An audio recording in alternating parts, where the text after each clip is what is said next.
Hello and welcome to the Build with Baer workshop. My name is Baer. I'm here to build a Lego set and then a papercraft kit. You heard right. I'm throwing the Baer the Lego List site in the chat. If you're currently a subscriber, you can throw those emotes back at me, or you can just say hi. If you're not a subscriber, you can just be like, hey, you can throw other emotes, whatever you'd like to do. I'd love to see who's here in chat. Lashbrook is here. Hi, Lashbrook. Also, Lord Stockton's here. What's up, Lord Stockton? Harold, thank you for hosting, as always.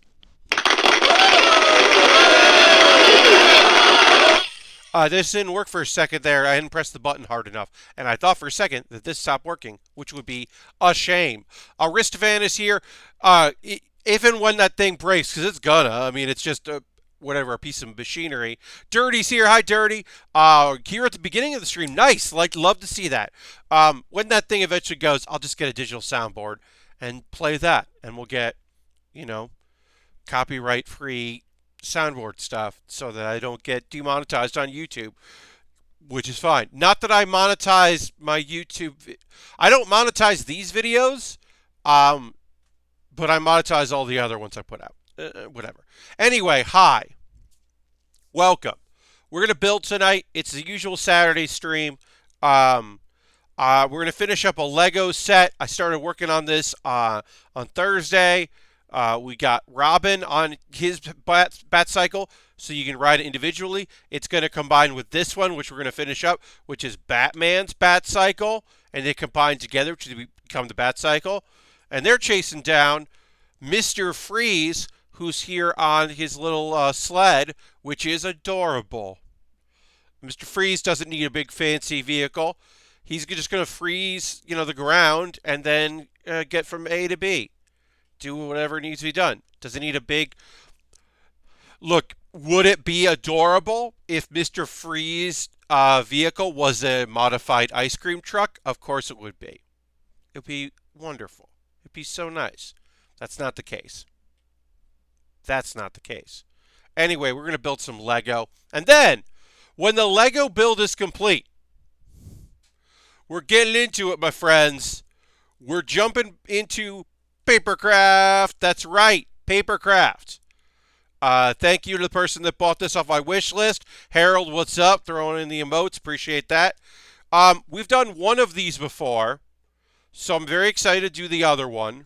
It is mildly terrifying because it's a lot of using the X-Acto knife to get the pieces out, using tweezers, using I got myself, I'm going to get some I got some Elmer's glue from the last project, saving that. I'm going to be using some toothpicks to get some glue on there so that I use enough glue, and then just compressing stuff together, wiping up any excess glue.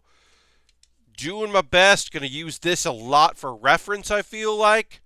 And then the nice thing is it all comes in this box, right?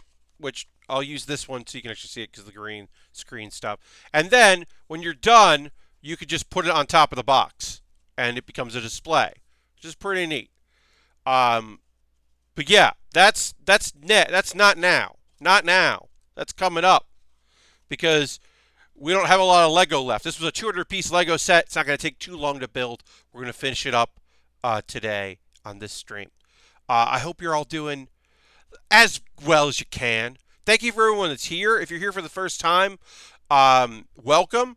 We're going to get started in just a moment or two. If you want to ask any questions about any of the processes of things I'm doing, we will be talking about things that are not just what I'm doing physically. We can always come back to that and we'll reference it, especially once we start doing the Lego.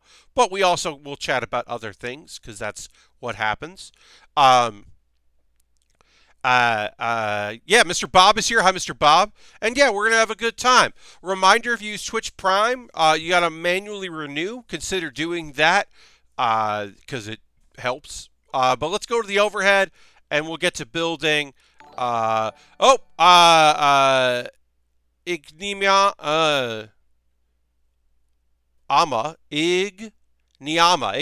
is now following. Thank you very much for the follow. We'll hit the old applause here. Yeah, folks, if you're not following the channel, that's always great because then you know when I am Bob Backwards here says, yay, Pat. Yay to you, Bob Backwards. Welcome. But yeah, hitting follow is always good because that way you know, and notification, you know when I go live. Yeah, we're going to go. I'm just going to retweet myself here, and then we will get started. Let's go to the overhead. Overhead has been engaged. As you can see, this is what we've got going here. We've got Robin on his cycle. Now, this is Damien Robin because he is very short. As you can see, he's very short. And he came with katanas. And eventually we're going to put a katana on this. And, of course, we have Batman with his... this thing shoots, and then you imagine there's string, but there's not. So his grappling hook is just for show. At this point, it's a decent Batman. And, of course, Mr. Freeze. We'll put those aside. So this cycle we'll see again in a moment because it combines. It's like that team. I mentioned this on Thursday. It is a reference for no one, but these two motorcycles combined into some sort of all-terrain vehicle like Team Knight Rider. The hacker and the thief characters. Or was the hacker also a thief and then the other guy was just a dude? I can't remember if the guy was a hacker and the lady was a thief, but they each had a motorcycle and they somehow merged the motorcycles together into an all-terrain vehicle. And there was a guy that drove a sports car and then a truck and then another vehicle, because there were 5 of them. They were like, well, what's better than Knight Rider? What's better than Michael Knight? A bunch of people. It was a thing. They also flew in some sort of jet that could hover.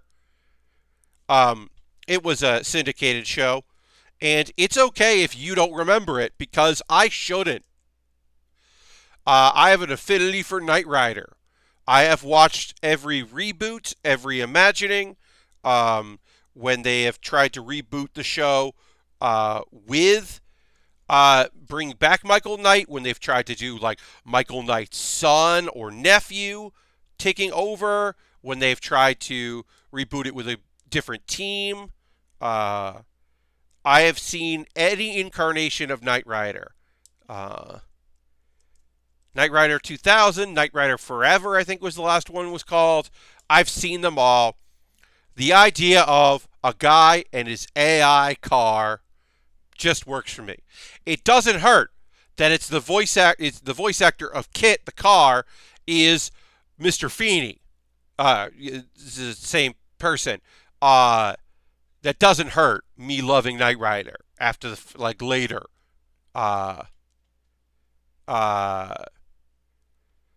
I saw Kit at the Richmond GalaxyCon. It was majestic. Hell yeah, it was. There's more Knight Rider than I knew existed. Wasn't there a Saturday morning cartoon? Yeah, there was a Knight Rider cartoon. It was basically just the premise. It worked out pretty good.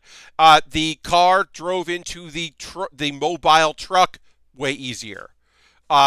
But yeah, there's a lot of Knight Rider, Mr. Bob. They tried to reboot it twice, they've spun it off and then tried to reboot / make a new series several times, including a series where they just went with David Hasselhoff again. They were like, it's just David Hasselhoff again. And people were like, I mean, okay, but we're not going to say no to more Knight Rider with him, but I don't know. It didn't really work. It's never really worked again. You might argue it never really worked, except that so I will say this. The tech involved in making it seem fucking cool holds up and was good. Knight Rider was also from the school, the A-Team school of your villains just having their cars flip over. That was a big way of how you solved your problems was, you just blast the ground and they went over, or like EMP things. Was this before or after he was Nick Fury? This is before he was Nick Fury in some stuff. The mayor of San Antonio was assassinated. So they need a kit. Yes. Yeah, Mr. Bob. Okay. Uh, it is one of the things I liked about Team Knight Rider was uh, Car returned. Um, Now, Car was Karr. That was the sequel to. It was in Knight Rider. That's a real synopsis. Yes, in Knight Rider, um, the original, Car was like the first incarnation, but it turned out the driver was mentally unstable and psychotic. Um, I'm sure they used terms that were not cool at the time. I'm not using the best terms to describe that myself, but I'm sure that they did a far worse job of describing this person. He had some issues, which meant that the AI had some issues. Now, in later, that wasn't in Team Knight Rider. It wasn't the predecessor to Kit. It was the sequel. When they tried to do it again, they picked the wrong driver because in that they were basically like, oh, cars are very the car personality is very similar to the driver, except for the thief girl who rode one of the motorcycles, because her car or her motorcycle AI was I'm trying to remember. She was like very prim and proper, and they were like opposites because I guess deep down the rude hacker girl, or the rude thief girl, I should say, was actually wished that she was like that. That was implied. It was implied. A lot of it was. Look, none of it's good, but it's fine. It's okay. Also, uh, what was the was it just called Viper? It must have been called something else. Was it called Viper? Was the show about the Dodge Viper called Viper? It was. It was just called Viper. That's not creative. Viper is not at all anything to do with Knight Rider because the car doesn't have an AI, but it does feel like it is in the same world as Knight Rider, whereas Viper is just like, let's have a really fantastic, cool car, but let's not make it have an AI. If you've never seen Viper, it's pretty much what you think. It's a secret government organization. Oh no, it's part of it's a secret project of the Detroit Police Department, because it's a Dodge Viper, and then it looks like, so normal, it just looks like a Dodge Viper, and then it can transform, because it's really like a stealth car with all kinds of cool gadgets and stuff, and decently, for the time, implemented CG, or CGI, I should say. Please understand, the Viper was not a good show, but it was on, and it was the thing where I am the kind of person that doesn't particularly love car stuff, but I do love dumbass stuff. Hence, I have no interest in boats, but I am interested in a stealth boat. Sounds like Spy Hunter, but it's sponsored. Indeed. Like, whatever, what's that Thunder show? The Hulk Hogan one that we don't really talk about because it wasn't good. Hulk Hogan had a TV show where he drove a stealth boat. Thunder in Paradise, I believe it was called. And while I'm not here to tell you that show was good, it was a TV show about a stealth boat. So, yes, Thunder in Paradise. So, it wasn't good, but it's also incredible. And it's a very bad video game. The Thunder in Paradise video game, I believe, is terrible. I believe that is that's a shooter that is very bad. How many times can a boat solve problems in Miami? Mr. Bob, you'd be surprised how many international incidents involve Thunder in Paradise. Like, if I remember correctly, a major thrust of that show was that he did not want to get involved in bullshit, but bullshit kept following him along. He just wanted to raise his daughter, question mark? But then like bullshit kept happening. Like at least Magnum PI is a detective. He's a private detective, so him getting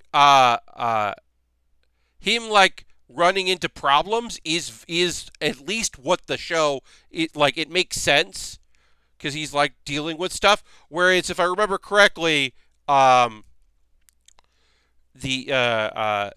Hulk Hogan's character was like begrudgingly with his secret, incredibly high tech boat, stealth boat. He was like, "Meh, well, I guess I'll help you out. I guess I'll use my cool stealth speedboat to help out this issue that we're dealing with right now, whatever it was." But yeah, look. I watched Airwolf, and that's not even a cool. That's just a helicopter. Like, I mean, it's a cool helicopter, but like, because Magnum PI is just that guy's got a helicopter. At least, Airwolf was like a cool semi-futuristic helicopter. I'm a sucker for that kind of thing. Uh, I love it so much. Um, yeah, I have always been into dumb nonsense stuff. Cobra was a helicopter. The movie Cobra is about a cop who plays by his own rules. There might also be a helicopter movie with that name, but the Sylvester Stallone movie named Cobra is just about a guy he's a cop whose name is Cobra. Or he's Cobra Setti or something like that. Some dumb thing. They made a dumb thing where they're like, he just be called Cobra. It's gotta be like a clever nickname. Uh, yeah, no, I'm a sucker for that 80s and 90s TV show around a premise of a cool vehicle. I mean, like the A Team. Almost every episode is them either building a cool vehicle to make a daring escape or leading up to the episode where they make that cool vehicle to lead a state because they've ended the episode on a cliffhanger. And you're like, oh, cool. Oh no, this episode just ended. When are they gonna, oh, I forgot to put this on here. Really goofed that up. I built the wing thing here and then didn't put it on. There we go. Now it's on. Now we'll move on here to our connector. Does Scooby-Doo count? No. Here's the thing. The Mystery Machine is only used to transport them to places where they need to solve the mystery and capture and unmask the masked person. They almost never use the Mystery Machine in catching people, and they don't ever none of them are greasers. None of their character traits are, let's mod the Mystery Machine. It's just because there are too many of them to just have a car, I guess. And the Mystery Machine, it's, they can call it the Mystery Machine and it's fun. But no. I think occasionally maybe they used it to I don't know, hook a chain to it or something and drag something. But primarily, Velma's plans for elaborate traps did not involve using the Mystery Machine. Any thoughts on Stop or My Mom Will Shoot? I've only seen that movie once, and I saw it on cable. So I probably didn't see the best version of it. Now, that's not to say there is a best version of it. That if I had seen the the non-made for TV cut of it, that I would be like, this movie actually owns. So I can't really speak to it, except that Sylvester Stallone can play weird, and he can also play comedic if he wants to. I don't think that Sylvester Stallone plays the straight man that well. I don't think a weirdo opposite Sylvester Stallone works. Sylvester Stallone, in that respect, is no Arnold Schwarzenegger, who can play the straight man to a lot of weirdness very well. See, for instance, Kindergarten Cop, where Sylvester Stallone would definitely fuck that movie up. That movie would not be as watchable as it is I also don't think Sylvester Stallone could have hacked Jingle All the Way like Arnold Schwarzenegger does. Because Arnold Schwarzenegger, despite the fact that he looks like he could murder everyone in any comedy movie he's in, plays exacerbated very well. He just plays frustrated really well. And I can't believe that we're right now, talking about this. But that's what happens on the Bill with Bear Workshop. I have a couple things that I thought we'd talk about tonight, and we still might because, things change and everything like that. But I definitely did not think that we would spend any time comparing and contrasting the comedic styles of one Sylvester Stallone and one Arnold Schwarzenegger. So, because it has funny moments, but it's mostly an action movie, I think that Stallone is fine in Demolition Man because most of the comedy is left to the comedians. Or Wesley Snipes has a lot of funny nonsense going on. And Wesley Snipes is having a very good time in that movie. If you haven't seen Demolition Man in a while, Wesley Snipes is just having a good time. And then there are comedians in there to be comedians, to do comedian things and be funny. And then Sylvester Stallone just has to be tough and brooding and then occasionally sad. And occasionally inspiring. He gets some quips in now and again. He gets some one-liners in there.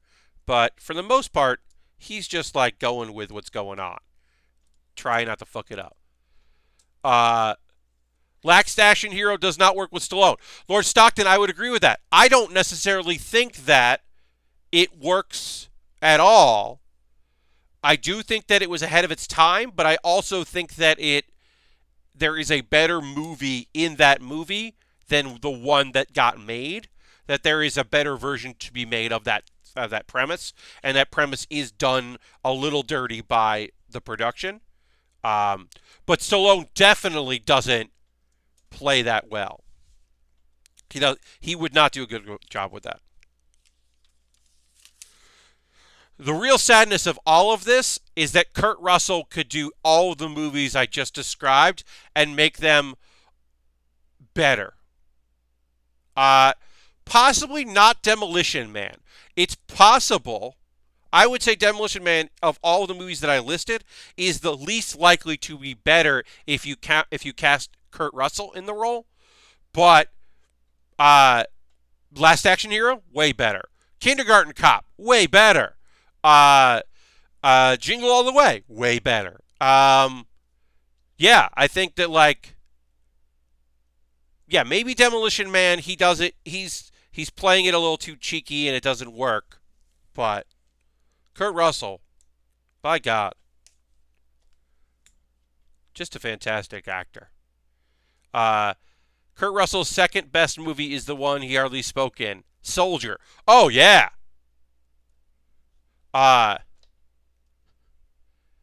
He's just so great coming this fall. Kurt Russell is everybody and everything. Yeah, no, I mean now Kurt Russell gets to be shitty dad and soon shitty grandpa. Like he's already going to be shitty grandpa. Now he gets to be like former badass that still kind of has it. He like the roles that Bruce Willis is now sort of playing, like Red, where it's like none of y'all should be doing this anymore. Kurt Russell like gets to kind of be that. Like I'm so happy for young people that saw like movies that like to them Kurt Russell is like the bad guy, like the bad dad in Guardians of the Galaxy franchise. Like that's awesome.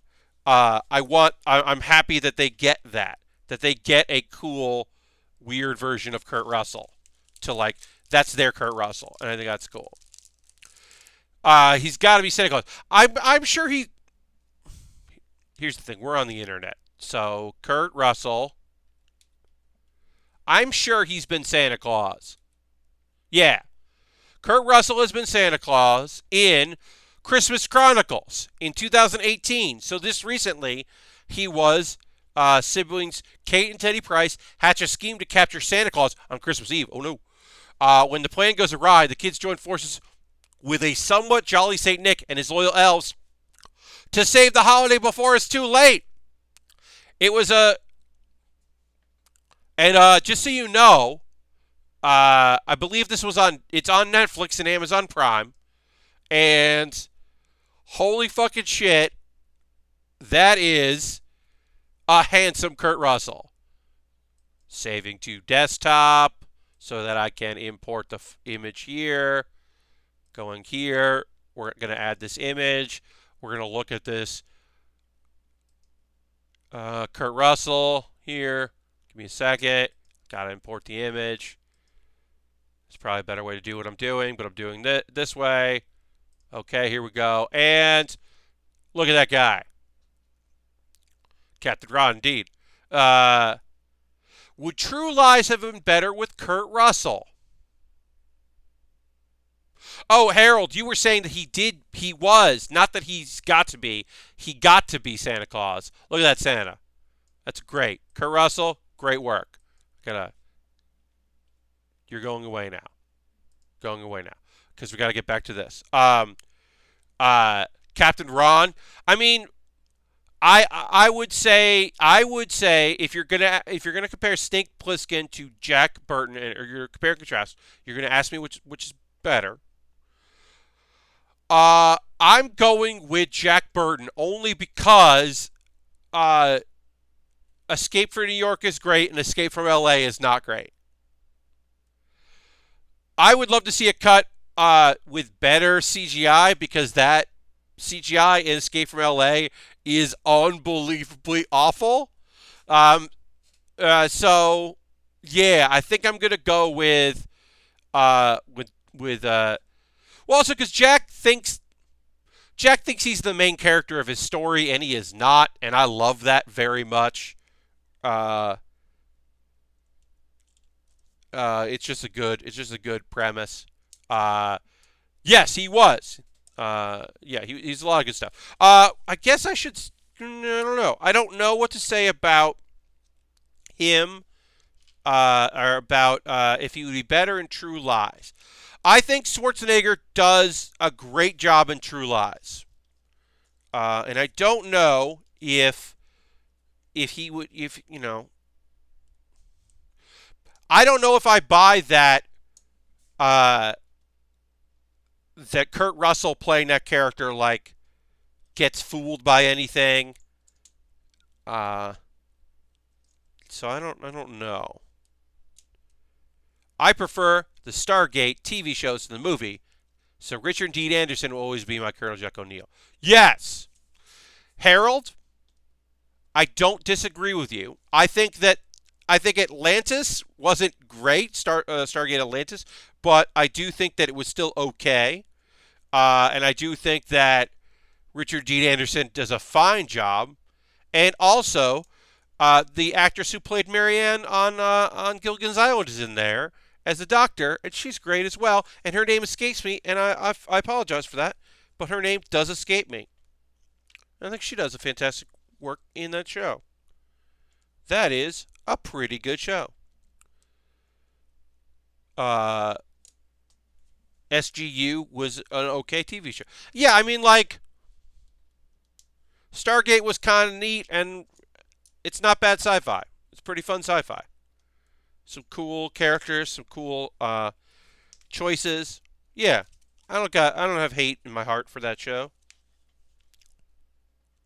I know some people that really love those shows.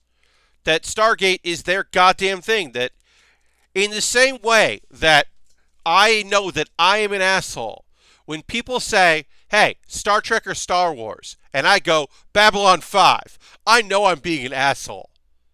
I know that. I know that I'm being a jerk when I'm like, nah, man, my thing is one TV show that's real weird and is basically got made because somebody pitched it to Star Trek to Roddenberry, and he was like, no. And then they just made Deep Space Nine anyway, and so he was like, fuck you, I'm making my own show. And then because an actor also the thing about Deep Space Nine, not Super Deep Space Nine, which I love. I do love that show. The thing about Babylon 5 is that an actor made some really weird ass choices as his character. and they were real weird. And then the creator of the show was like, you know what? I'm going to justify those weird choices 6 years from now. I'll justify why you made those weird choices because you were traveling different way in time. So you were meeting a character and it was their first time meeting you, but you had already met them. And that justifies your weird choices you made in this scene. I'm going to justify this years later for no good reason. Knight Rider to Sloane to Kurt Russell to Stargate to just sci-fi stuff. Probably. Babylon 5 was maybe a TV show that set out with a storyline for a set amount of seasons, and by damn, they hit the end point and didn't continue it. Yeah, I mean, they did what they wanted to do. There's a lot to unpack with that show, a lot of interesting choices. I think some of the stuff doesn't work that well.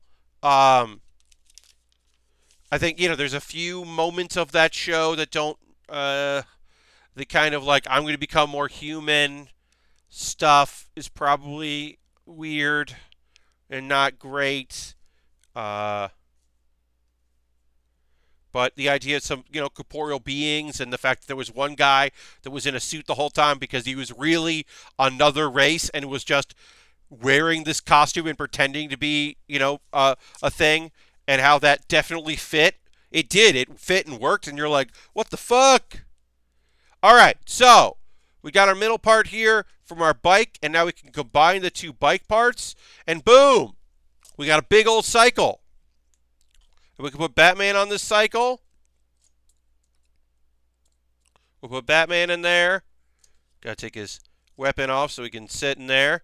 So he's up there piloting his cycle. And we still have to build some weapons here. We got to build some weaparoos. Yes, it was definitely a political soap opera. Like, that was the thing. Like, there was action. There was, like, strong characters. But it was about, there was investigations and fighting and infighting, but there was also a lot about humanity and race and coming together. And then they did the whole like aliens racism thing, but then they also spoke on like the humanity and the psychics and the use of technology to make them, and if that was acceptable or not, or like interplay between humanity. Like they did some pretty fucking cool shit in that show. I think I have a box Babylon 5 TCG in a desk drawer somewhere. I wouldn't be surprised. I luckily never got into that. I was into Magic for a time, but I was never into other trading card games. I did collectible cards for a little while of a bunch of different things, and then for some reason, a second cousin of mine bought me he was a guy that like would go in and buy weird stuff from people. Like, that was his thing, and he would like flip it in the newspaper and at like garage sales. Like he was like a weekend garage sale person that would go and buy stuff, and he had an eBay business for a very long time. But one day he showed up to a family thing and was like, "Hey, I bought these and it doesn't seem like there's a market for it. I definitely screwed up. Would you like them?" And it was a complete set of and in a booklet, trading cards for the movie Dick Tracy. It was every card from the movie Dick Tracy, and for some weird reason that he couldn't flip that for anything. I don't know what he had paid for it. So for a time, I had a complete collection of like totally mint condition, complete in binders, Dick Tracy cards, and eventually I I sold them on eBay in the early 2000s for I think like $75. There was a bidding war for them. and I was happy to part with them because I'd kept them for, I would say, too long. I remember seeing Dick Tracy in the theater. I don't think I've seen it since. I definitely saw it in the theater, and I definitely watched it one more time. I cannot comment further if I have seen it more than that, but I definitely, uh, yeah, I definitely saw that movie once or twice. Dr. Tracy wants a kid, and that's it. I mean, I think like no. Uh, I definitely don't think Dick Tracy holds up on repeat viewing because if you know the twist of the movie, I don't think it's worth watching again. Uh, so I can't imagine that movie holds up because I don't think it was that good. But if you haven't seen it, it might be interesting to see. I mean, it's all practical effects, right? All the makeup, the characters, the bizarre looking characters, that's all practical. So it might be interesting from that perspective to watch it, uh, more so than any other. Like to see like the practical effects to make these characters, these comic strip characters, look like people. Might be interesting. But yeah, I feel like you don't gain anything from watching it knowing who the villain is, so it doesn't necessarily work. Uh, but I don't know. Um, Funnily enough, the twist is not revealed in the novelization that came out before the movie. Um, but Aristophan, first off, thank you Aristophan for that. That's fun to know that they didn't reveal the twist because the book came out first. Um, uh, the kids always it is ruined in the first release of the action figure. You can unmask the action figure and know who it is. So somebody definitely got ruined. Got the movie ruined for them. And then later in a revision they put out, it didn't have that. It like obscured it so you couldn't find out. But yeah, you could definitely buy the action figure of the villain because they had action figures. Because why wouldn't they? And you could figure out who it was. Uh, I think Dr. Claw's action figure doesn't have a face, which is smart and good. Also, he shouldn't have an action figure, but whatever. That's besides the point. So we got some extras because Lego is great. So we'll put that all in here. We'll put this in here. We'll put that in there. And then we're going to take a couple little photos before I pack this away. This is a fun little kit. 200-piece Lego set. I recommend it. Easy to put together. You know, like looks good on a desk. I think this one in particular. I love the idea of, look, was I originally kind of bummed that this wasn't like a big regular motorcycle with a sidecar? Yes. But do I like that it does this? Yeah, yes. I also love that it does this. And then separates into motorcycles. 2 motorcycles. I think that's very cool. Although they are very wobbly on their own. They don't really want to stay up on their own. All right, so I gotta take a photo of this now, so you get to watch me take a photo. All right, so let me just take a quick photo of these here while we're streaming, and then I'll take a photo of it combined because that's fun. Boom, booyah! We're done with that. Yeah, I would recommend this kit. I think that, like, you're paying a little bit because it's Batman and not like, just like, it is a licensed thing. But pretty easy assembly. And I do like this. I think this is like a nice little desk friend. This could be a fun desk friend. And I do think that the freeze ray setup is pretty neat. Yeah, so yeah. That was that. So one thing I did want to talk about, and please bear in mind that Your mileage may vary. I want to be very clear about this. This is my opinion, and I will speak to my opinion on this. I'm not having fun with Doom Eternal. I'm bummed by that, but that is my truth and my reality right now. Is that I am not enjoying Doom Eternal.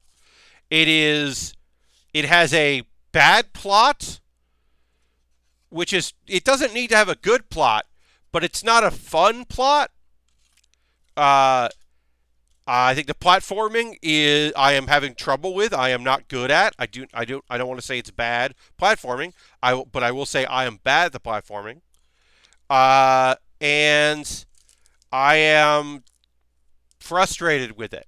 I'm dying a lot, and even if that's my own fault, this is on normal difficulty.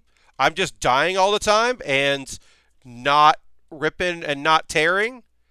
And I know that here's the thing. Yeah, I've only beaten the first level, but I don't think I like it. You don't seem to be the only one. So that's the thing, right? The reviews that came out early are definitely people that fucking love Doom. And I think that they got the Doom they were looking for. This is the theory that I have. I tweeted about this, but this is my theory. Doom Eternal is taking notes from people who were not me and taking the notes of things they liked and didn't like from 2016 Doom. But that's not me, and those aren't the things that I was looking for. So they are giving someone out there is getting exactly the game they want, and I hope they're fucking so psyched about it. I legitimately hope they're having a great ass time and really loving it. But this ain't it for me at all. This isn't it, and I'm not having fun, and I wish I liked it more than I do. But I don't like it that much. And maybe I'll change my mind. But I did download today Doom 2016, and I did play 2.5 hours of Doom 2016 today, and I had a really fucking good time with Doom 2016. So that's where I'm at with Doom. But yeah, PSO2 says Dirty. So here's the thing about that, Dirty. I'm 39, and I didn't know about Phantasy Star Online when it came out. I had never played the Phantasy Star games. I missed Phantasy Star Online, the first one. When Phantasy Star 2 came out, there were ways to play it, obviously. There were like patches and things you could do, and I never really played it. And I have no nostalgia for PSO, so I don't know if I would be interested in playing now that it's available. I don't know if I'd ever be interested in it because I have no connection to it. I did go back and play some of Phantasy Stars, some of the Phantasy Stars I played at one point in my life. But yeah, all the pickups seem more cartoonish than the last game. So that seems to be they made it harder to rip and tear. Yeah. I moved over to AC and BDO PS2 after the first chapter of Doom.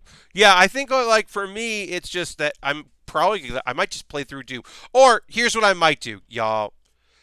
I might just turn on Cheat Engine. I might just get Cheat Engine going and just cheat my way through it. Like, I'm not necessarily saying that I'm definitely going to do that, but I am definitely thinking about doing that. And I got no problems doing that shit.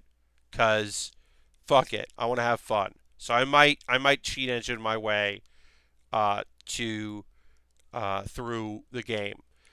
But I also don't think the story. It's like someone was just like, hey, I don't like it when he punches a computer, and I don't like it. Like, I don't like that. I want like drama, and I want like character stuff. I want my Doom guy to like talk a lot. It's like, I don't want that. If that's what you want, you got it. This was not what I wanted. And I'm fairly convinced I'm just not going to get what I want out of this game. Uh, and I don't love that at all. But do you think they looked at the recent Wolfenstein game a little too closely for that? I don't know. I think they just got like feedback from people about what they liked about the first game and what they didn't. And maybe I just liked things that other people didn't like. Got some glue here. I'm gonna put that over there. I think I might have just. I think I might just be not what they're shooting for. I don't know. I just they might not have made a game for me, and that's a bummer because Doom 2016 really felt like it was made for me. Like in the platform. Here's the thing. I could just be very bad at their platforming. It's totally possible that I suck ass at their platforming. But I don't enjoy it. And I gotta keep doing it. And I don't think it's good. And am I playing on the PC and using a controller? Yes, I am. Because I think the Xbox One controller is a good controller. And I would rather play that than do mouse and keyboard. And maybe I've got to switch to mouse and keyboard or I'll never get good. Or whatever you want to say. But alright, so we're layering together here. So I've got to, I'm lining this up. And then we will let it dry like this. Because we're layering, and then we can scrape if we have to scrape, but I'm just trying to line this up right, and then we'll just, I don't have anything weigh it down. Just going to weigh it down with the soundboard. Thank you, soundboard. Yeah, so I want to love it, and I don't. And that, like I said, I think that's okay. I'm glad people are enjoying it. I don't own a Switch right now, and I don't have access to a Switch right now because my roommate who has let me use his Switch on occasion for things. I don't know if he's playing AC, but he is definitely not here. He is staying with his SO. So, I'm not playing Animal Crossing because I don't have a Switch to do it. Doom 2016 felt like it didn't give a shit about being anything but Doom, which makes it great in my opinion. Yeah, I think it was like, to me, Doom 2016 was just like, fuck it. Let's make let's make Doom. What if we made Doom with modern graphics and we could do a lot of cool shit with it and have fun? Just I don't know. What if we made Doom in 2016? What if we learned something from Doom 3 and we thought about it and really thought about what we learned in that game, making that game and applied lessons that we have learned and I don't know, fucking make something cool. It's just fun to play. It also could be my mindset. I don't know. Like I said, I'm happy that there are people out there who are this is the best Doom game, or this is my shit, or I'm having so much fun. Great. Excited for y'all. But it is not, at this time, it is not what I want. All right.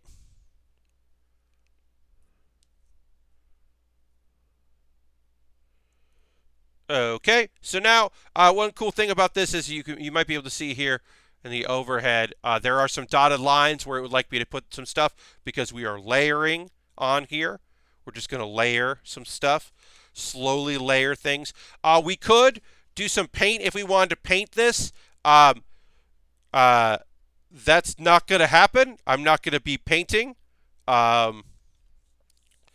because that is just not my style. So this will be an unpainted product, and later it could be doing that. But right now, it's kind of cool because we're putting we're just like layering things together slowly, and then we're adding things on as we go.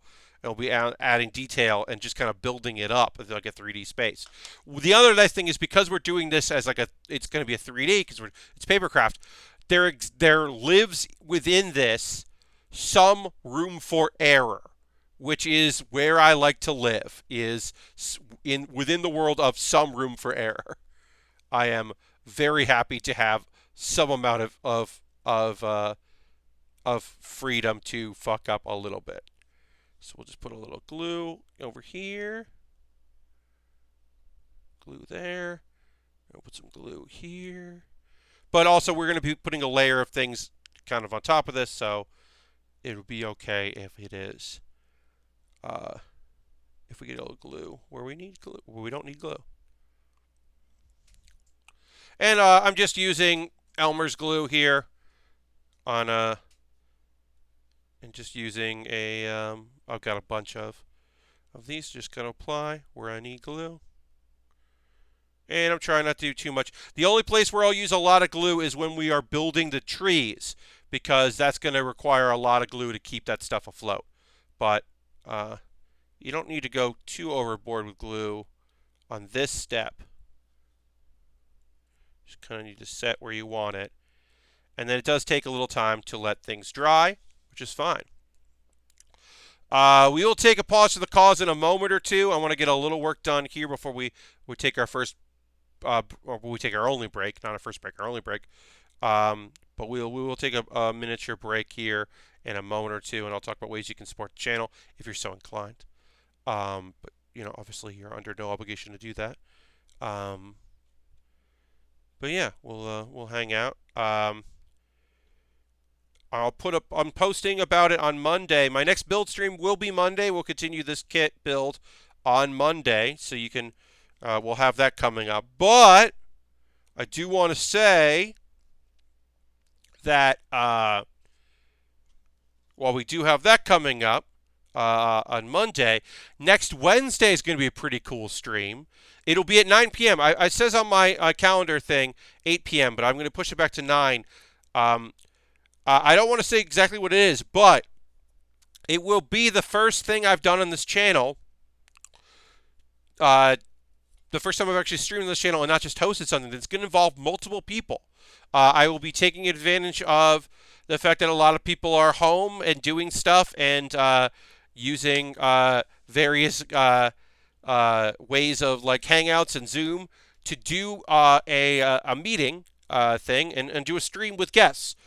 Guest TBA. I have 2 confirmed, and I'm hoping to hear from more people as we kind of get ready to have more people like join in. So yeah, I'm hopeful that we'll get more people letting me know and confirming soon, and then I'll be able to make more announcements about that as we get closer. But yeah, I'm going to do a special thing on Wednesday that's going to involve people. And I'm very excited about that because I've only had one guest. We talked about it before. Aaron Trites guested when I was in San Diego. I had Aaron on a stream, and that has been the only guest, with the exception of the very first Build with Baer had a guest because I was on location. But that is a very rare thing, and now John Burchard was our first actual guest. But yeah, I'm going to do something in my usual like game slot, and I'm still confirming guests. And I didn't send an email out until last night about it, so I feel like a few people are probably checked out of their work email, even though they're home, because that's important and good for them. So hopefully they will check their email soon and let me know. All right, so now we're going to try to line this up right here. We are getting a layered effect, so it'll be okay if it's not perfect, but we would like to get this lined up as close to possible so that it looks cool in the scene. And then we'll just glue that there.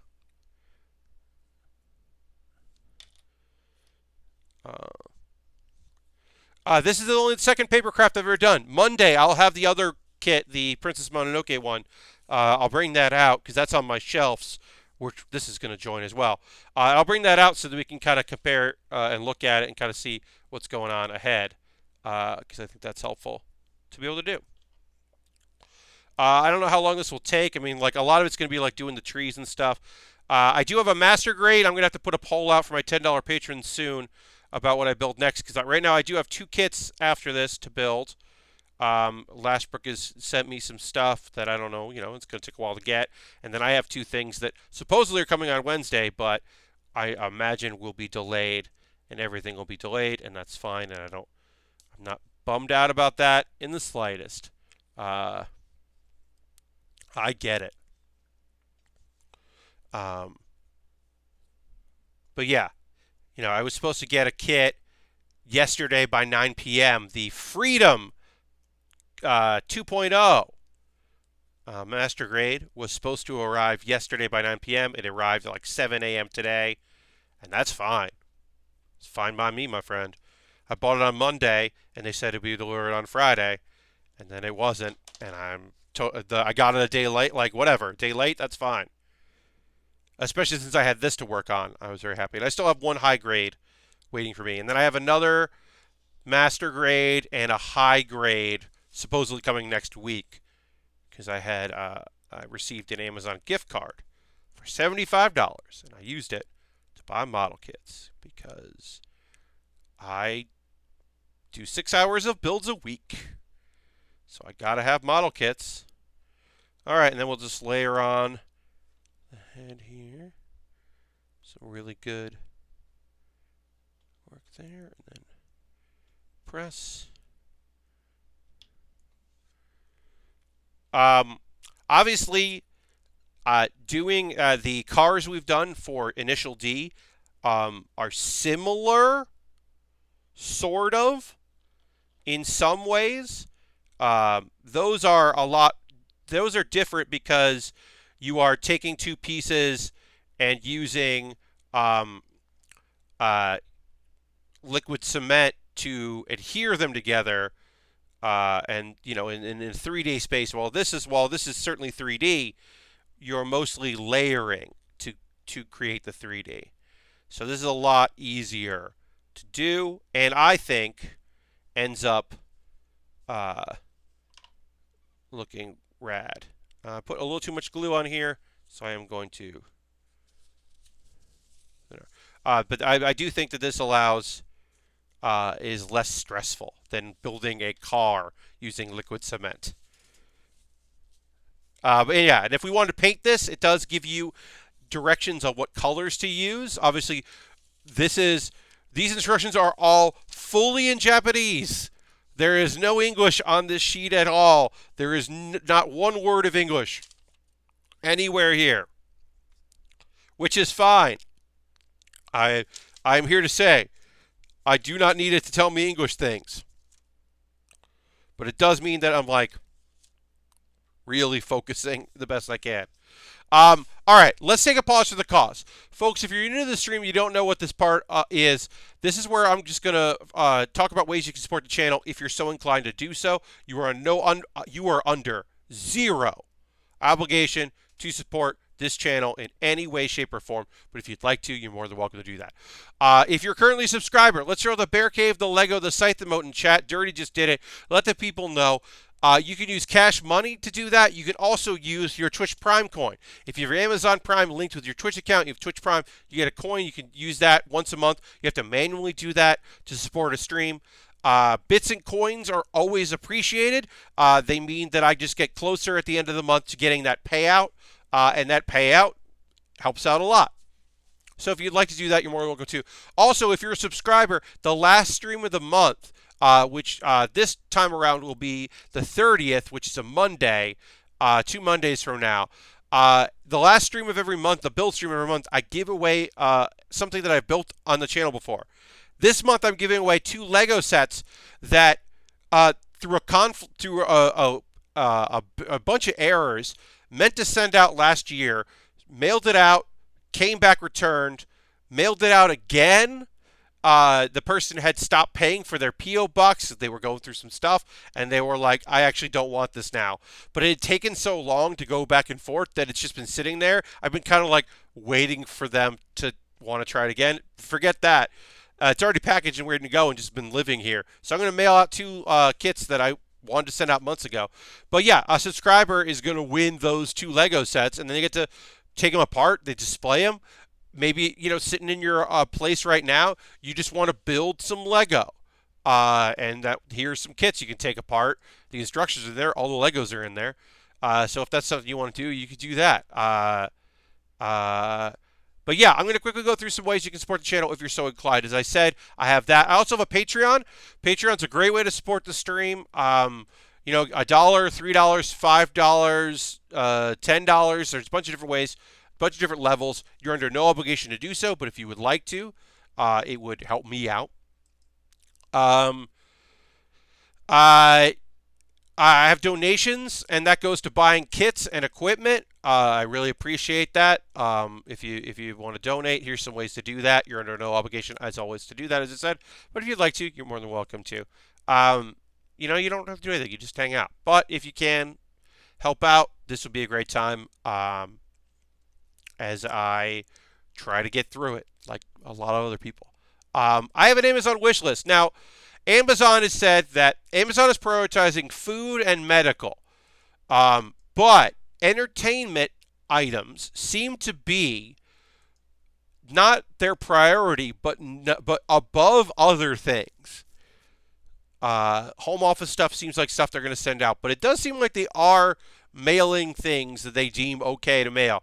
Now, I would not buy anything on my wish list, which I just included, that is, and in fact, they've kind of delisted some stuff that would be coming from Japan. So anything that was like, they're putting up like buying options for things there, or they're making it so it doesn't have Prime eligible. I would say, if you were going to be incredible, like the person who bought this here, and buy me something off the wish list, definitely get something that has Amazon Prime shipping that is fulfilled by Amazon. Because a lot of the stuff on my wish list for the next few months probably won't be won't be, because it will be coming from Japan or something. I'm going to kind of go through and organize my list a bit at some point to make it a little easier for people to find things if they are so inclined, and they're under no obligation to do so. But it is cool when stuff comes, and it gets built ahead of time. Like I said, at some point I've got some Mewtwo stuff to build, thanks to Lashbrook, which rules. I got an email today from USA Gundam Store that just said, still open and shipping, large restock. So if you instead wanted to buy me a gift card, because they allow gift cards that you can buy online and then you get a code, you could buy a gift card to USA Gundam Store and then send me the gift card thing. DMs on Twitter are open, or you can send me a whisper here on Twitch and be like, hey, I bought you this gift card to USA Gundam Store. Apparently they are still doing stuff, which is cool. Good for them. And then I would go and buy something on USA Gundam Store, because they're apparently still operating because they're in Florida.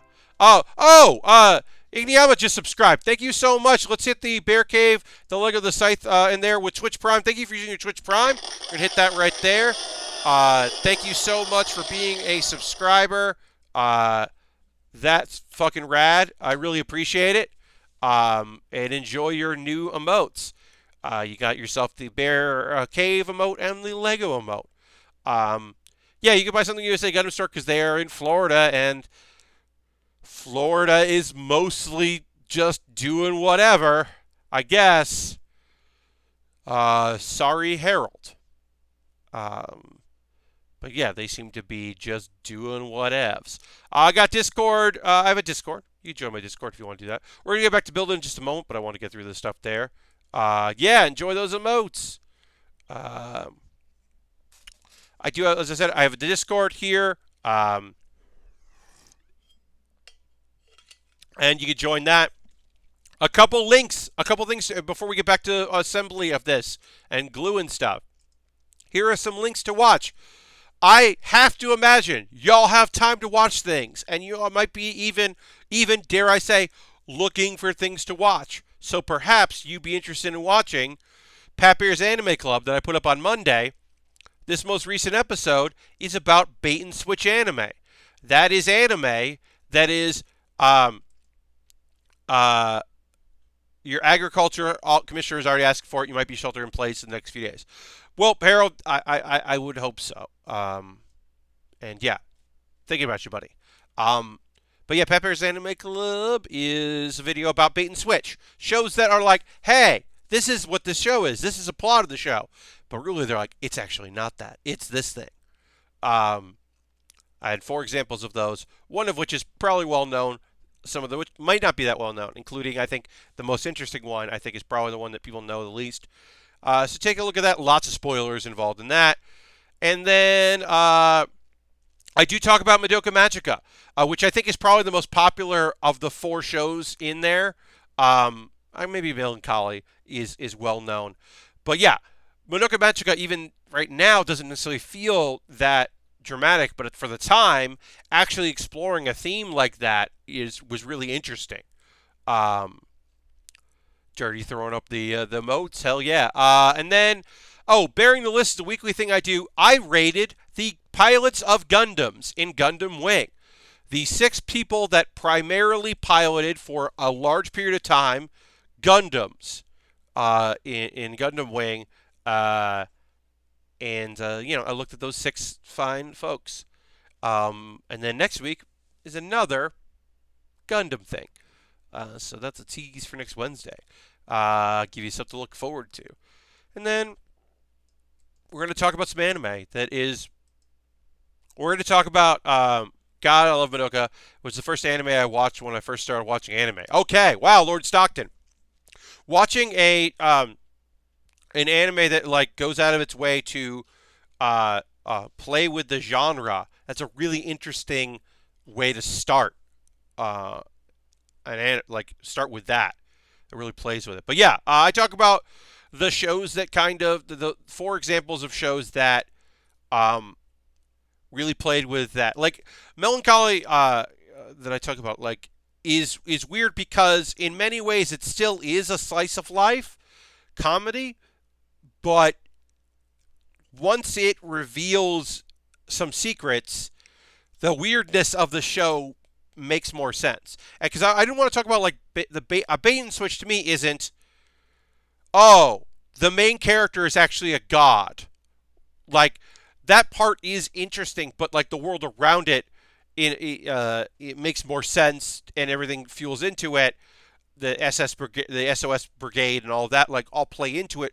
And to me, that is a genre change. Whereas an action show where you find out the main character is even more special than they presented them to be, that to me isn't a bait and switch. Plunderer, the fact that the main character in Plunderer is 3,000 years old, 300 or 3,000, something like that, year old, from a different time, isn't to me interesting. Isn't to me like, this is a bait and switch. This isn't really that show. It's like the reality of who Vash the Stampede is doesn't make Trigun a bait and switch.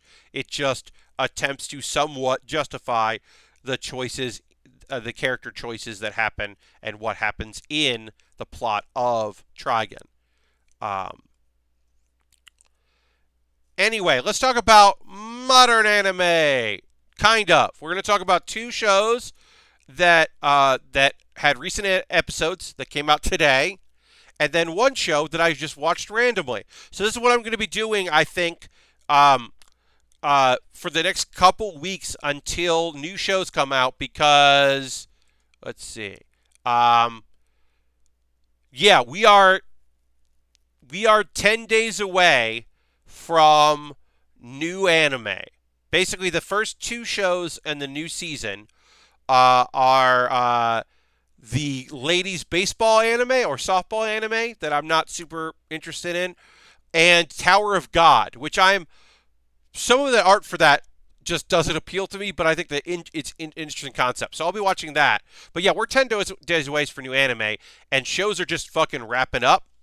Uh, Now, Inspector will be done next week, and last week Science Fell in Love ended, and then My Hero Academia is an ongoing, but it might take a break at some point. So I'm kind of just like looking for more stuff to be able to talk about those things. So I watched a show that is older, that has like 100 episodes, that I got by hitting random. That's right. I just hit random a couple times until I found something I was interested in. I think it was the third time I pressed random I came across Eyeshield 21, a show that I've seen but hadn't really gotten into. And I watched like the first 3 episodes, and I don't know if I'm going to keep watching it, but I'll talk about it after I talk about episode 11 of Inspector. Again, Inspector is a show that I am pleasantly surprised about how much I've been enjoying it. I did not. It was not what I expected. Um, the short of it is, sorry. Uh, Sorry about that. The short of it is that like you have. I thought it was going to be a lot of these they're expecting like supernatural events, and they're going to be fighting some stuff, and then like there'll be some little romance here and there, and it'll be like whatever and totally fine and okay. But really, it's about like the goddess of wisdom making up things to like finding solutions to like very difficult problems that often involve both the fantastic world of demons and such, and also our own modern world. And it's a weird conflict. It's like the major conflict of this season is someone is using their abilities to try to create uh, a fairy tale, a figment, a urban legend into reality, and but by doing so will make it something that like can't be stopped. Uh, and the lies that people tell, and using fiction to give them a better lie, and that's interesting. It's an interesting show. It's a lot less action than I thought it would be, and I do recommend it. I don't know if it's going to like stick the landing because next week's the last episode, but I do think it's an interesting show. And I think it does have its odd moments. I think it does have some weirdness to it that are enjoyable. But for the most part, yeah, I think like it's kind of neat, kind of good world building, cool characters.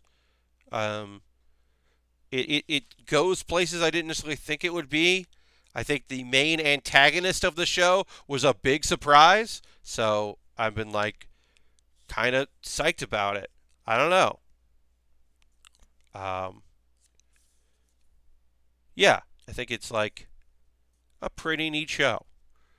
Uh, oh boy, I cried. Look, everything is fucked, right? I can't pretend that I'm not a bit of a mess, and I think a lot of us are.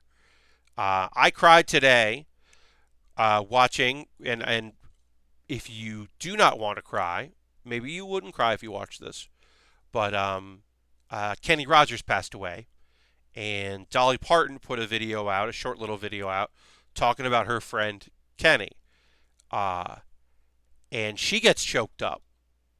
And when she gets choked up but keeps going, I cried. So that was my first cry of the day. And my second cry of the day was when a little girl who's never smiled before and doesn't know how to smile, or has never had a reason to smile, smiled and had a great time watching a bunch of provisional licensed heroes put on a song and dance thing in My Hero Academia. And her smiling and listing all the things that happen, and her giddiness like literally made me cry. And this particular arc of My Hero Academia feels like very good filler. That's what I'm describing. Like, it's in the manga. It's not filler, but it feels like the best kind of filler. That filler that where it's like character development and oh, we found out why this character uh, gave up a career in music to pursue being a hero, even though her parents are both like musicians and she loves music. That she wanted to become a hero, and you find out why and how why her parents are and how her parents are actually like really supportive of that.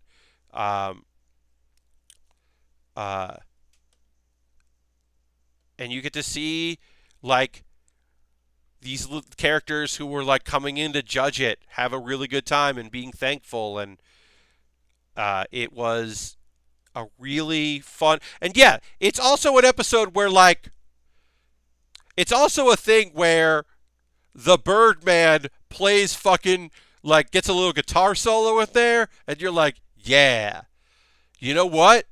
Yeah, this shit rules. And there are a few people that like cheer for the Creation Girl because she was in a commercial, and so they kind of know her, and so they're just kind of cheering for her.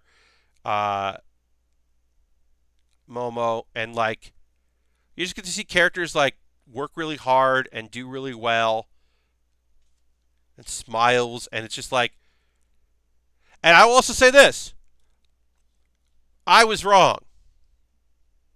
Uh, I thought Gentle Criminal was going to be just. I was like, this is a stupid character and a stupid design, and he is a dumb character, but he's a really important dumb character. Uh, because Gentle Criminal is a hero dropout, and that warped him in a way that he like couldn't handle.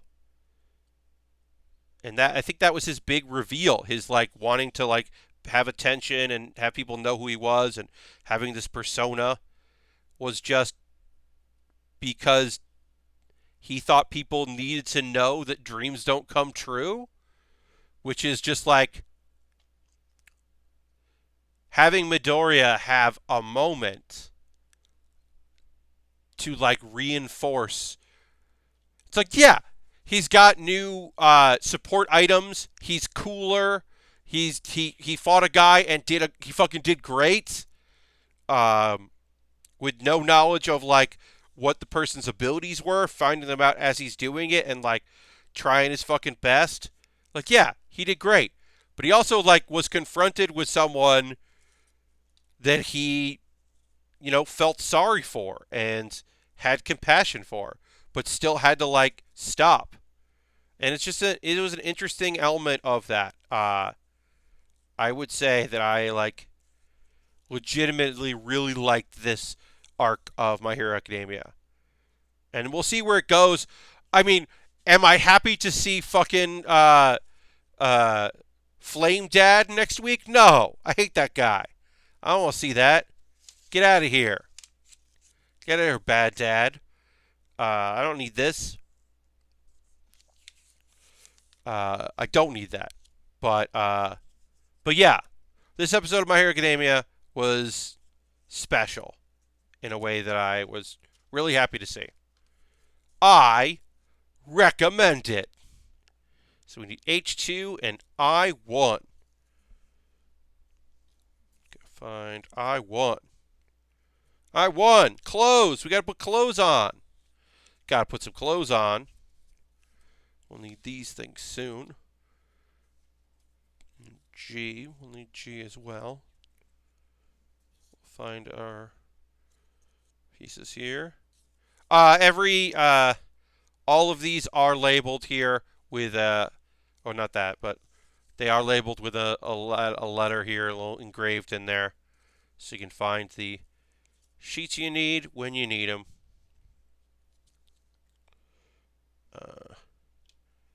So we need I, we need H, and then we're going to need G1 and 2. So let me find G here. There's G1 and 2. Great. I would say that like while I'm a little nervous about doing this kind of a kit, the instructions, they're not as, they could be more helpful, but like you could figure it out. You can kind of see what they need and what they want with this. I think anyone could follow the steps and put these together. There's a bunch of them for Ghibli, and I think they look really neat, so I would recommend them. But yeah, I'm just taking my time with it because I don't want to fuck anything up. Um, it looks IKEA-esque, the instructions. Yeah, they're a little IKEA-esque. They're a little like, hey, this goes here, and here's the number. And like, I'm using the reference photo. I have the image you're seeing there on left and right is right here, and I am using that a lot to be like, okay, well, this is layered. What layers am I putting on right now? Oh, I'm putting the hand layer on. Okay. Oh, I'm putting the head layer on. Okay. Cool. Like, here are the arms. Well, the arms have to go over the chest part, which has to go on here next. And then also there's the face to give this more definition. And then there's the face that goes on the face part. It's like, okay, just following along. We're going to figure this out. And then the actual pieces are like barely attached. So I'm just kind of using my X-Acto knife to kind of break through the parts I need where I need them. Because it's thinner than using the tweezers. But I'm just trying to be very careful that I don't bend the cardboard. It's very thin.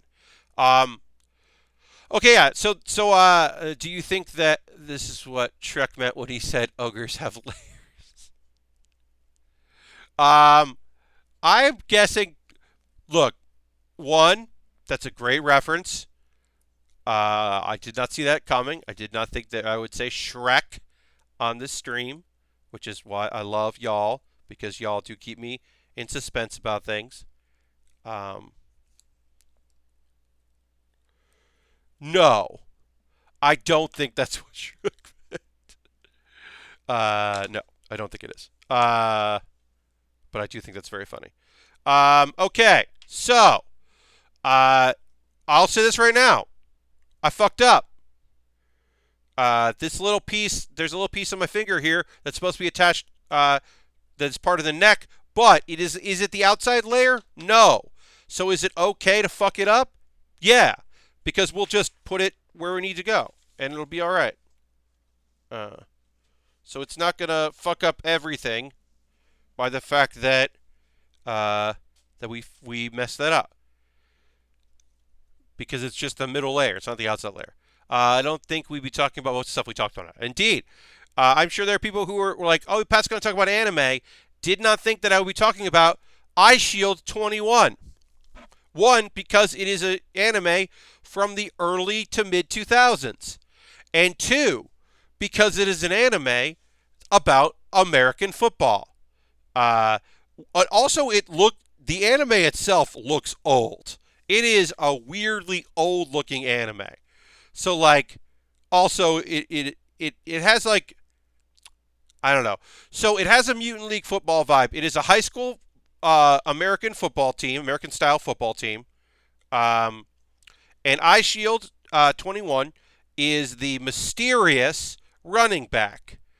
And we don't know who it is because through various methods and means and conversations, it is a secret to who that is.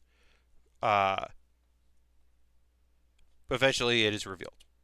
But it is a weird comedy sports anime about a bunch of misfits, and they try to put a team together, and they lose. They lose the spring tournament, and you're like, wait, what the fuck? They instantly lose the spring tournament because the show isn't about the spring tournament.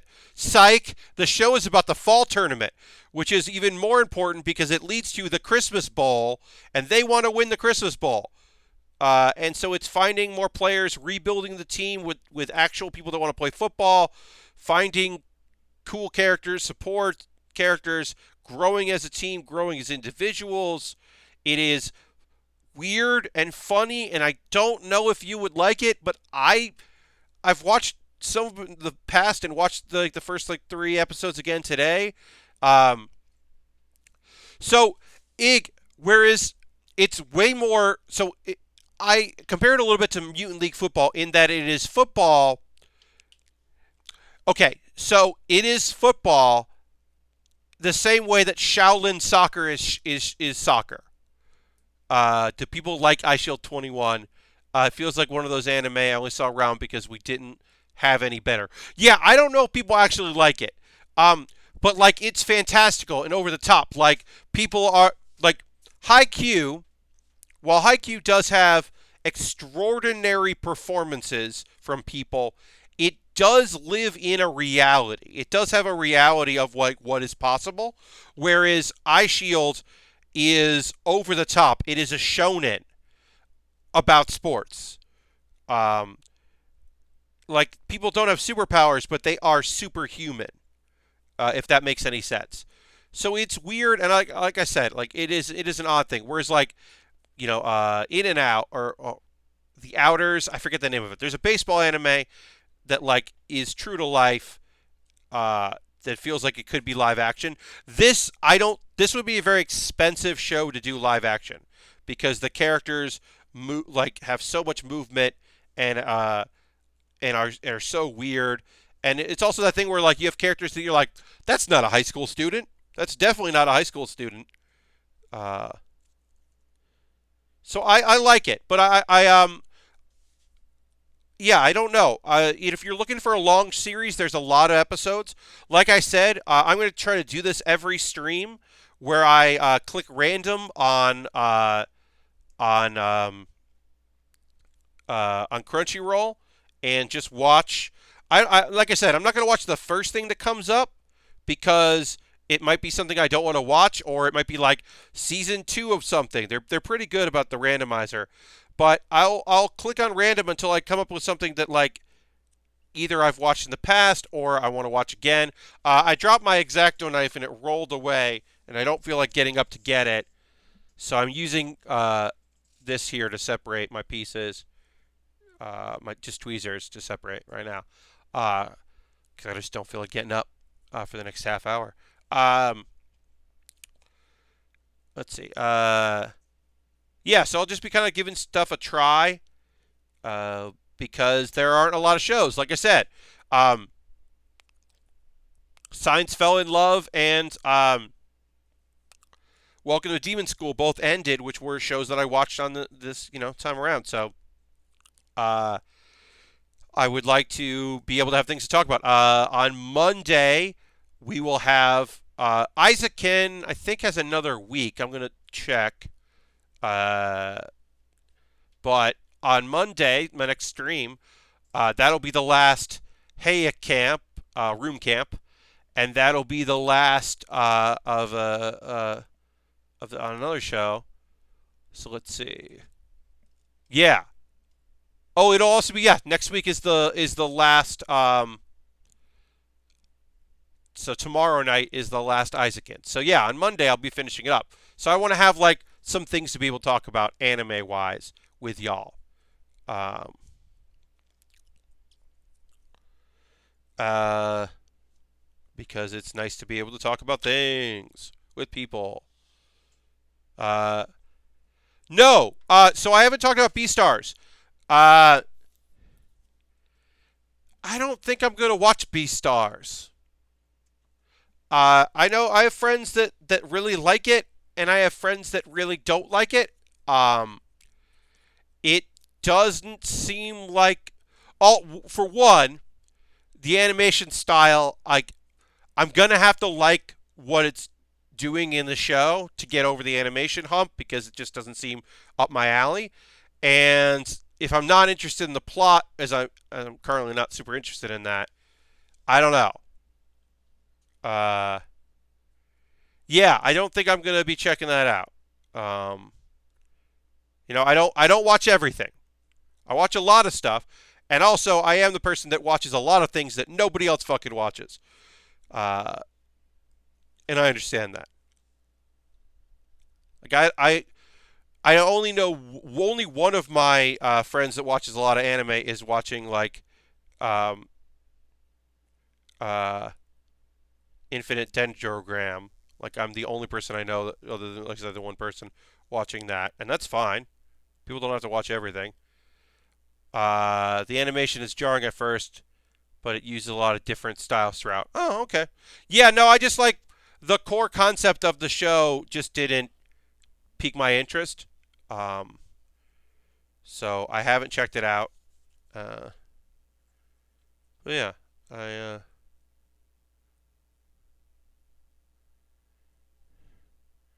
yeah, it just didn't.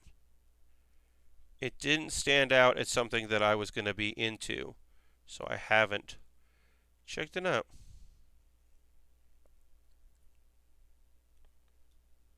All right, we're going to let this glue sit here because we have to put a face on in a moment. So we can build the face and then put the face on there. Yeah, we got some tiny pieces here. So we got 1, 3, and then G1 and G2 are. Oh, G1 and G2 are so tiny. Oh, they're so tiny. They're such tiny little eyebrows or hair pieces. Honestly, I wasn't sold on it either, but it subverts a lot of expectations. Well, I might check it out, but like I said, like even obviously there's a lot of, you know, I've got time on my hands, but I tend to. So I'll say this: sometimes I am stubborn, and sometimes that means I will watch a show that I'm not loving because damn it, I'm going to see it through the end. Like I'm going to finish Infinite Dendrogram. I don't think it's good. It's okay, but I'm going to finish it. But that also means that sometimes I'm like, no. Like Senton Academy. Senton Academy, I was like, no, no, no, no, no, I'm done. And I'm done. Like, and even if it's like, oh, well, there's some interesting things they're doing, and oh, well, these characters are kind of fun. Because for every time I hear that and someone's like, hey, check this out, though, I'm like, then they're also like, oh, yeah, there's also a rapey giraffe. And you're like, I'm like, nope, I'm good. Thanks, though. Thanks, though. I don't care about this porpoise who makes friends with whales. That sounds fun. Okay. Oh, there's this cool friendship thing that happened. Cool. Oh, yeah, this other thing happened. I'm like, nope. No thanks.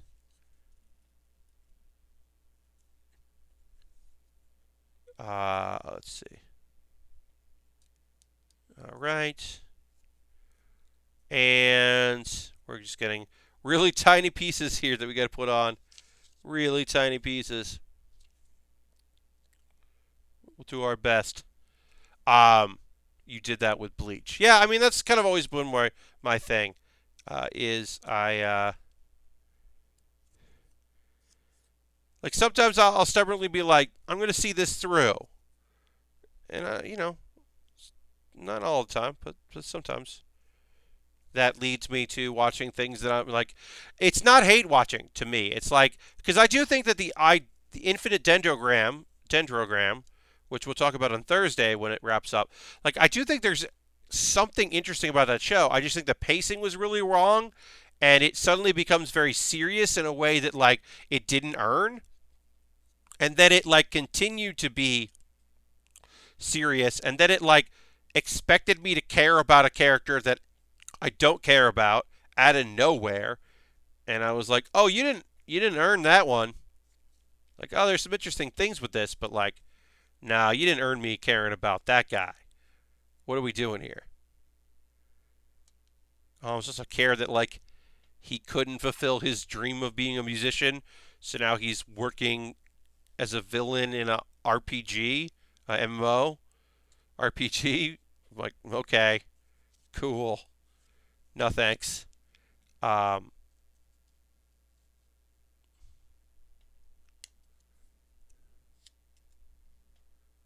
but yeah, but there are parts of that show that I'm like, I'm very interested in what's happening here. Uh, yeah, I just gotta see it through. See if our main dude can pull off a victory at the very end. I feel like he probably will, but at what cost? Probably at a high cost. Uh, but yeah, it's a pretty fine show. I am excited about Boofery ending that show up. I do really enjoy that show. I do recommend Boofery very much. It is. It has slice of life vibes within its VR MMORPG ness. I think the characters are really fun, and it's got a good support cast. And I think the pacing is pretty solid. And they did end episode 11 on a cliffhanger, and I am anxious to see what happens. So we'll see. But yeah, I am looking forward to the conclusion of that story. And then new shows start happening. As I said, we've got let's see, Tower of God is the first show that I'm interested in. Eighth Son is an isekai that I'm interested in. That's coming out soon. Uh, nope, no, that's that. Uh, I don't know if the art seems like I might not be super into it, but there's the anime about the guy who meets the VR world where you meet historical writers. Uh, that seems okay. Listeners, I bet Listeners is not going to be great, but I'm going to try Listeners because it's got mecha in it, and so I will definitely give it a shot. But I don't know about that one. Uh, there's a weird, I guess it's a full length show, but there's a weird show about a girl with a dinosaur. Uh, uh, and that seems fun. And I thought that was going to be a half length series, but apparently that's a full length. And that's surprising. Uh, and then my life as a villainess is actually like definitely the hot shit that I'm interested in. That's an interest. The idea of an isekai based on a otome game, like a dating thing that where a girl wakes up and realizes that she's been reincarnated into a world based on, or that is basically a game that she played where she's playing the character that at best case scenario she is exiled and at worst case scenario she's put to death, and so she's gonna like figure out like how to be the villain of a story and give herself a happy ending. And I think that's like a really strong, interesting premise that I'm excited to see where it goes. But yeah, there's a few shows. I think that one I'm definitely interested in. A few other ones. Glib, I think it's like Gleipnir. Seems like it might be interesting. It's a guy who transforms into a bear that like it's like either he transforms into it or he suddenly has it and it's a costume or a mech, and I can't tell anything about it except that it looks like it's out of Five Nights at Freddy's, and then someone discovers that and she like blackmails him into doing stuff, and it seems like it might be cool. Uh, and that seems not bad. It seems like I'm gonna give that a try. Uh, Oh, and then my slice of life. I got a slice of life coming up, y'all. 16 days away from the fishing anime, the Girls Outdoor Club. It is a slice of life about high school girls doing fishing, and that sounds fucking rad as hell. I am very excited about the fishing anime. Give me that slice of life about fishing. That's exactly what I want. I'm very psyched about the very concept of that show. Totally into. Uh, that's a bunch of other stuff, and there's some shorts that seem kind of fun too. Oh, there's the hot. Yeah, it sounds like Yuri Camp. It does a little bit.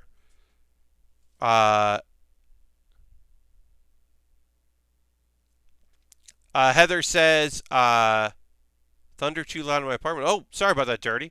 My husband says he's excited about the slice of life fishing too. Yeah, it just seems like a nice show. It does kind of Yuri Camp vibes, like just like, oh yeah, this is going to be a fun thing. Like maybe we liked, maybe it's kind of got like after school dice club kind of vibes to it. Uh, Astrology is something else. Oh, most likely, most likely, I just very dried and chapped lips. But thank you. We'll see in just a moment as I go off camera. But thank you, Astrology, for letting me know. Something on my lips. Taking care of that right now. And we're back. Thank you very much for letting me know. As we pop off the face. Excited for Villainous and the Eighth Son. I hope there's a good 3-5 minute anime season 2. Yeah, the 3 to 5 minute one, the short that I'm interested in, I forget the name of off the top of my head. It's like something about like Kawatame Jin-san. It is a guy who it's a little short about a grandma and grandpa, and the grandpa is still like pretty like does romantic gestures. Um and it just seems like it's cute. Uh and so yeah, I'm interested in that show. That seems like the only half series. That Banana Show is back. The third season of that Banana Show. People seem to like that. I did not find that funny at all. Uh, but some people like that one, the banana, yeah, whatever. Uh, the TV one. Are you looking forward to Fruits Basket continuing? Not really. I liked the first season enough, but I kind of fell off of it. Banana. It might be banana. Yeah, I can't remember. But there's a banana thing. It's coming back for like its third season. It didn't really do anything for me, but I know some people really like it. Um, no, it's not the cat and the banana. It's the TV studio, TV Yaru, Nanana. That's what it's called. TV Yaru, Nanana. Um, it doesn't really do anything for me, but I know some people are into it. Uh, let's see. Any specials coming out? Uh, yeah. I like I said, I was uh, I was excited about Fruit Baskets coming back, and I think the art looks good, and I like the voice actors. I think it did a good job. But as the drama goes on, I was like, I just kind of lost interest in it. Uh, I just kind of lost interest in the show, and I feel bad about that because I was happy. It was like it felt like a good, faithful adaptation, and I know the mangaka was really psyched about it. Um, and like I think it looks really cool. But yeah, I mean, I'll probably watch it. I did get caught up. I stopped watching it as it was going on, and then I went back and finished it up. So yeah, I'm like not super excited about uh,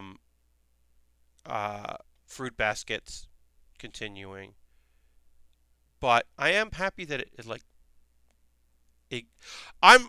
It's weird to say. It's weird to say I'm glad it exists, but I am glad that like it's out there. Um,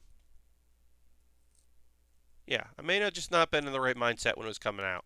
There was a lot of anime. Like there was a season where it's like obviously there's always a lot of anime, but there was a lot of anime I wanted to watch. Whereas like this season, like I had a show every day. If I wanted to watch an anime, I had options every day of things to watch. But for like the most part, there was only one show I was watching on Tuesday and one show I was watching on Wednesday. Um, yeah, and one show I was watching on Thursday. This season, like the busiest day I had was Saturday because Saturday was My Hero and um, Welcome to Demon School and um, no, Science Fell in Love was Friday night. Inspector. So Saturday was actually my busiest day of the week as far as like shows to watch. Most days are just like one. That's because I'm not obviously that's because I'm not watching everything. Uh, and I'm sure there are a couple shows out there that I would actually like that I just haven't been watching. All right. Yeah, there's just like, some seasons are busier than others. I think April could certainly be negatively affected by the fucking world. I definitely imagine we're going to have some shows that come out that suddenly go on hiatus like mid-season because they originally planned to have some of the action stuff done in China. Uh, I know that um, this week was the ReZero second season got pushed. Yeah, I think a few more things might get pushed as well. I know, like, what was it? What show that got? Oh, Infinite Dendrogram was supposed to be over this week, but they took a week. They took like a week off because some of the action stuff was done third party by a sports studio in Japan. So they like didn't have that done, or in China, I should say, it was a sports studio. And it's just like, yeah, okay. I'm not gonna sit here and act like I'm mad about that. Like, I fucking get it. Like it is annoying when your show gets postponed, mainly because it's your job to find that out, and that just makes me mad. Like, I don't know how Funimation and Crunchyroll can properly message that. I don't know that. I don't, and Hulu, I don't have a great answer for that. But I shouldn't have to be like, okay, well, it's 3 o'clock Eastern time. Time to watch my show. It came out a half an hour ago, so I can watch it now without it like stuttering. That's not there. Let me Google the name of it. Oh, Annie News wrote a story up, or Comic put a story up of like the translation of the Japanese message saying that it's delayed for a week. Uh, that's how I find, like, there's got to be a way to find that stuff out. Like, it would be cool if you could like uh click on a thing, like, I don't know, like notify me when a new, like, if you could get notified when a new episode gets published of something in your queue, so you get an email, and then if it gets delayed, then you can get an email. Maybe, I don't know.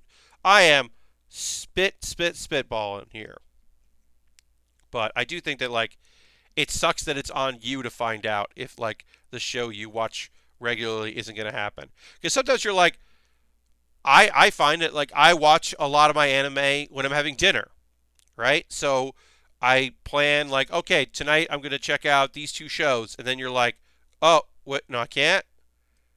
And sometimes I preload it. Like Hulu, I always try to dinner anime is the best anime. I mean, often I try to preload that stuff because like I watch things on Hulu, and you're always going to get an ad. So why not try to watch that ad randomly while doing other things instead when you're sitting down, and then you're like, oh, I went to there and it doesn't say I have one show to watch. I don't know why it doesn't say the show I have. Oh, let me Google it. Oh, they took a week off. Oh, there's a best of, but the best of is only available uh, when Fire Force was being sporadic. It was hard to know when it was going to air. Yes, because they had production issues with that show, so they took a week off, and then they put out episode 23 and episode 24 or whatever. The last two episodes came out like back to back, and I didn't know that, so I was like, oh, okay, and then I was like, wait, there's another episode. Like, I didn't know that I could watch both of them, which is cool. Uh, Yeah, I think Jay, it is a little tough sometimes. Bedtime anime is pretty good, except if you're like, you can't watch like stuff where there's a lot of episodes, right? It's got to be like that one off, and you're like, I'll watch that before bed. It can't be like, I'll just watch one episode of this 14 episode show before bed. Like, that's not going to work. Um, I mean, it can work, but it often does not. Um, Yeah, Fire Force was tough. Yeah, because I just didn't know that they had put out because they were like trying to finish up the season, and I was like, uh, oh no, the show I want to watch like has, oh no, I don't have to wait another week for this episode. So it's like, I'm trying not to be mad about it. I think there was a week off with some show early this year or last year. Oh yeah, it was One Punch Man season 2 like took a week off, and I was like very mad because I knew, because I read the manga, I knew this episode was going to be fucking good. And I was like, well, nope, I got to wait on this good episode of this anime. It's coming. I just don't get it yet.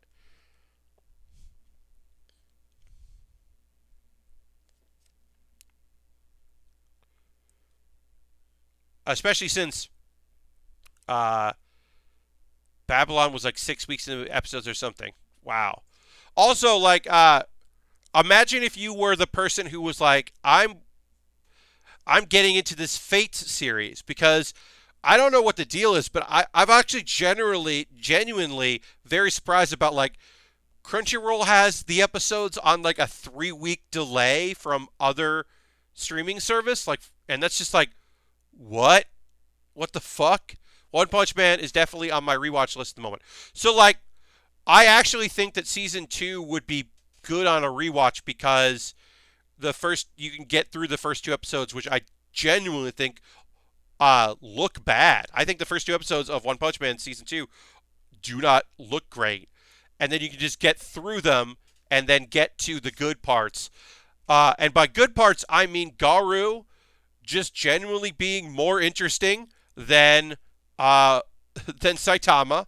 I don't love season 2 Saitama. I think he is really preachy while he's also going through a crisis of what it means to be a hero, but he both doesn't know what it means to be a hero, he questions his own choices, and then also is very judgy at other people and it knows exactly what it means to be a hero sometimes, and it just feels very odd. Uh, he wasn't as funny, dickish. Yeah, season 2, week to week was rough. Yeah. Um, I also think that the I think the OVAs are fun, or the OVA is fun. I don't think there's one OVA, but that ended up being pretty fun. Um, no, for the most part, like uh, it was that weird thing where um, Mob Psycho season 2 was so incredible, and then to go like to have that, and then have One Punch Man season 2 be like mostly not great up until fucking my boy Metal Bat shows up, because I knew I was gonna be psyched for Metal Bat, because Metal Bat fucking rules. Um, so I was very happy about that, and I think they did Metal Bat justice. I think that is just such a great character. But yeah, um, it's just very clear that the mangaka was just like, oh wait, Garu is pretty awesome. I'm really interested in Garu. Like, the show just shifts to be like, hey, what about this anti-hero who's right? This the Isn't the hunter killer actually the right one? Because like, and all the A ones who are, the A level heroes who are like, we can take you down, we don't need help, are like, their big fuck up is not asking for backup that would have saved their asses, because they have something to prove, and just like, oh wait, he's not wrong about anything. Uh, and while that's interesting, uh, and I actually think that I was actually surprised that more people weren't talking about that Garu fight, because I think it's really well shot. Like, it was very clear that they were just saving money for the fights that they knew were going to cost them a lot of money, because towards the back half, like those fights, like even the fight in the martial arts tournament, which thankfully I thought that was going to take forever, because it felt like it took forever in the manga. Uh, it felt like that took a year. Those fights, that tournament. So I was glad that it seemed pretty snappy.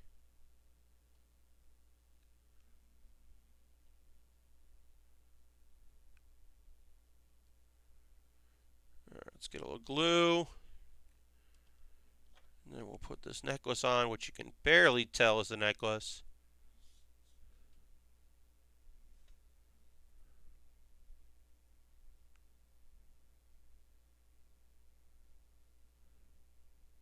Sorry. Just trying to get this necklace on. Oops. But yeah,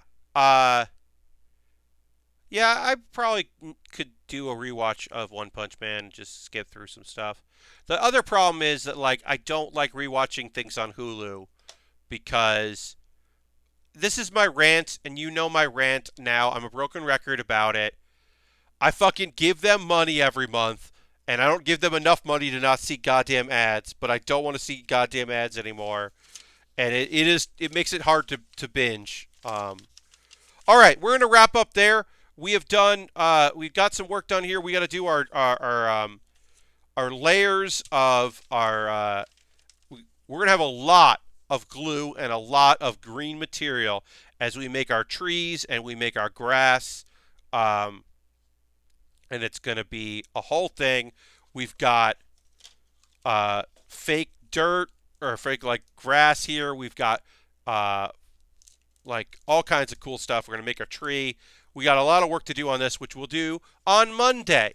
So my next stream will be on Monday at 9 p.m. Eastern Time. If you'd like to come in and see more of that, we'll talk about Keep Your Hands Off Isaacan, the best show of the season. That'll have wrapped up. I am looking forward to watching that tomorrow. So we'll talk about that. We'll talk about Heya Camp, the last episode of that, and Yatagome-chan. You don't usually rewatch. It makes it hard to justify buying things. Yeah, that makes sense. I understand that. I generally rewatch. Like, I've got comfort anime. Like, I am due for a laid back camp rewatch because it's been a little while. I do a Flying Witch rewatch like once a year because that is just the chillest fucking slice of life. Show about magic and witchcraft that is just chill as hell. Anyway, yeah, we'll talk about some anime and we'll talk about a bunch of things on Monday. Thank you for watching now. I hope you'll tune in. Remember, if you don't already follow, make sure you give me a follow so that you know and turn your notifications on so you know when I stream. Also consider becoming a subscriber. You don't have to, but if you want to, that would be great. Thanks for being here. Thanks for chatting with me about a bunch of different things. Reminder that you can and you should call people on the phone, send them an email, see if you can do some Skype stuff, or Zoom or Google Hangouts. Like, ask people that are on your Discord that you're part of. Like, hey, is there a chat, like a group chat thing, like a voice chat, like, or whatever? Talk to people, especially if you're in self-isolation. Because if you're with people, you're driving them nuts and they're driving you nuts. And if you're alone, well, then you're fucking alone and you should talk to people. So be good to each other. Take care of yourselves. And I'll see you in the next Build a Bear. We are going to go real quick. We're going to go and we're going to raid. I've been trying to raid every single stream. So I'm going to go and see real quick who I can raid. And let's see who we got here. We're gonna go raid Kate Stark. She's playing Animal Crossing, and so we're gonna wait for an ad to end there. But if you'd like to join us, you're more than welcome to. But we are gonna raid her in just a second, and yeah, we're gonna go raid Kate Stark. She's playing Animal Crossing, I believe, for the first time. I believe this is her first Animal Crossing. So we are going to go check her out. I'm just waiting for this ad to end before we do that. So that we can do a proper raid. And yeah, we're going to go raid. See you next time. Bye-bye.